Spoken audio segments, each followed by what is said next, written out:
Hey, it's Nico, thank you for tuning in. In today's video, I'm gonna share a few tips that occurred to me yesterday when I was out and about and shooting pictures with my girlfriend. Let's get straight into it. Our first tip is to use reflected or diffused sunlight rather than direct sunlight for portraits. The obvious reason is that reflected light, even if it's reflected by a hypothetical perfect mirror, is one stop lower than that same source of light if it was direct. So it's going to be that much easier on your model's eyes. For that diffused light that I'm using, diffused by that white wall, it's probably 3 or 4 stops under direct sunlight. So it's that much more comfortable for the model. Another huge benefit is the inverse square law. The sun is very far away from us, so it hits every object in your frame from the same distance. You have no benefit from inverse square law, no fall off. But in this scene, the wall is my source. So as you can see, because the wall is much closer from the model than it is from the background, inverse square law works for me here and gives me a dark background. So you can see on the result picture that a decision that I made mostly for the comfort of my model ended up transforming the light because it's diffused rather than direct and giving me the benefit of a faster fall off. Next up, we move to a different location where, as you can see, if Astrid takes steps to the side, the light changes a lot because she's in like the shade of a tree. This is also where you can cut sunlight. The tree branches and leaves act like an aperture and divide the light that's going through. So it is easier to stand in there and it won't be so hard on the eyes.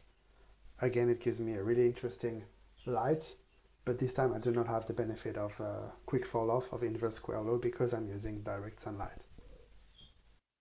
For the next setup, we found a spot where there is a point reflection of the sun directly from a window, giving us a point light source and a really hard light. This was just to demonstrate to you that you can use this principle of reflection, giving you a lower level of light without transforming it. This is the same color and nature as direct sunlight. It's a direct reflection. And lastly, to really drive the point home that when you use reflected or diffused sunlight rather than direct sunlight, not only you make life much more comfortable for your model, but you have so many more options in terms of manipulating and transforming that light. So for that last setup, as you can see, we sat in open shadow and we had this whole row of buildings being our light source, giving us a really soft side light. Okay, our next point is maybe one that's a bit complicated or dangerous to make.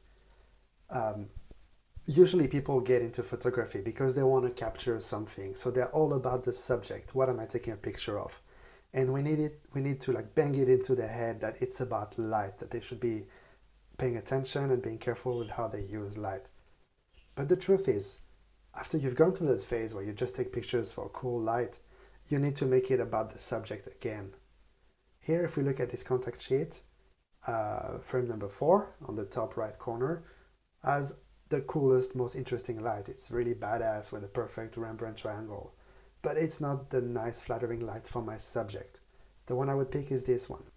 Much more conventional and maybe a bit classic, but of those 8 is the one that captured my idea best, which was to make a nice portrait of my girlfriend. And even frame number 8, which has the most boring, flattest light of the day, could make for a nice black and white conversion in the style of Richard Avedon, you know, with a light that doesn't attract attention to itself and reveals the subject. I like the honesty of that portrait and I could make it my second choice out of this session. Next is a very simple financial advice. Invest big in lenses, not cameras, because lenses never go obsolete. I shot this entire session with one 40-year-old lens, the Nikon 105 1.8 from 1981. Look at these crops at f2.8 and then at f2. This lens still delivers 40 years later, even like in the softest of light at f2. I don't know how much I would need to spend today to get a lens that sharp at f2. Next up, since we're talking about gear, is use gear that inspires you. And this might not be the best gear, it's just gears that works for you. I shot this session adapting a Nikon lens into a Leica M10 camera using an optional viewfinder. I could have just broke out my Nikon and used autofocus and make this whole session a breeze. But I wanted to carry the Leica with me that day, because outside of the 25 minutes we spent on this session, I spent the rest of the day shooting street photography and walking around the city. I wanted to carry my Leica and my small 35mm lens for this, not the big Nikon and a set of portrait lenses. This allowed me to get those pictures, and none of them will go down in history or even my portfolio, but I'm glad I was able to capture them. I had a really nice day out of it. Use gear that inspires you. Okay, the next point is probably the most advanced in this video, but we need something for everyone here. Compose for content.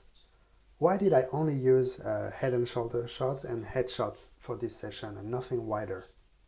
It's because I came to this location to take advantage of the light reflecting off the buildings. There's nothing about the location I'm interested in beyond the way the lights interact with my model's face, so why would I frame anything else than my model's face? You are responsible for everything that you include in the frame, so if you're going to take a wide shot in a situation like that and include a lot of awkward background, you have to own it. You have to know why you put it there, because the audience is going to feel that awkwardness and all that negative space. Now let's look at different situations. Here, the outfit she is wearing and the colors really match the wall and interact with the background, so I want to compose wide and use that information to build my picture. Here, I even had to wait for the right person to move into the foreground to build the depth and really use my wide frame. Here, obviously, in this house, there's so much context information given by like all the objects that this man owned that I had to include it in the portrait. Same here, I had to get like the living conditions and to really depict that man's life. If I had done him like a head and shoulder, this would have been doing a disservice to my picture.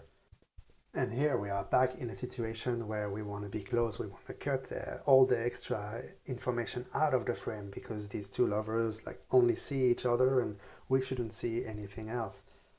If there wasn't a table between us, I would have gotten even closer than that. So I hope you get what I'm trying to say. It's compose for the content of your picture and the story you're telling, not like following arbitrary rules or just doing a variety of framing. Hey, so that was the video today. I hope this was useful to you and you learned a few things.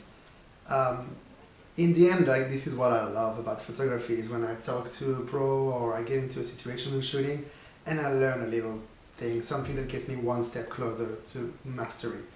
I don't think it's about like a huge breakthrough, like I learned zone system and suddenly I get everything. I think the path to mastering photography is about like hundreds of little nuggets of knowledge, little tips like these in the video today.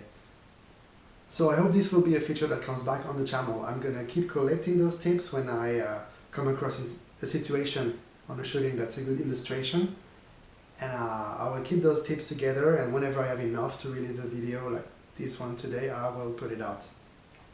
So thanks for tuning in, and I'll talk to you some other time about another topic. Cheers!